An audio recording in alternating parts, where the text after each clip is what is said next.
call for the question.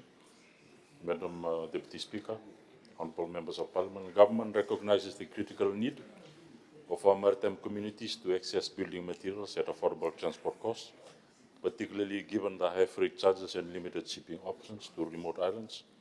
It is precisely for this reason, and something that the Ministry had pursued with government support, that an assistance program be established or be accommodated in the 2025-26 national budget with an allocation of $300,000.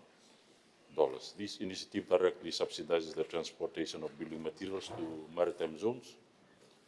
Madam Deputy Speaker, the cost of transporting building materials has long been a barrier for families, schools, and communities in our outer islands. The coalition government is determined to ensure that all Fijians are treated equally, leaving no one behind. In this case, we are ensuring the rural and remote maritime communities have the same opportunities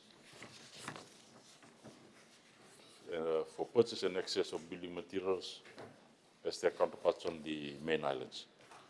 The program is governed by a policy directive issued by the Ministry, which sets out the eligibility criteria, administration and accountability mechanisms.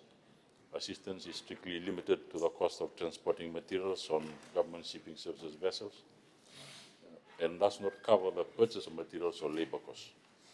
Eligible applicants, including first homeowners constructing their primary residence in the maritime zone, including repairs and renovations, schools undertaking new constructions, extension, major repairs, particularly for community-funded projects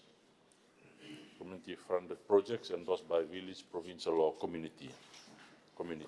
Applications are verified through the divisional community commissioners or relevant ministries assessed by the Department of Transport in consultation with GSS and approved by the Permanent Secretary.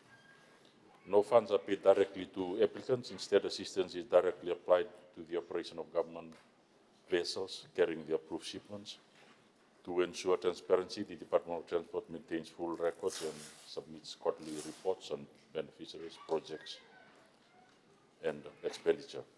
The program is therefore just not a transport subsidy, it is a targeted intervention to reduce cost burdens and enable development in the maritime zone.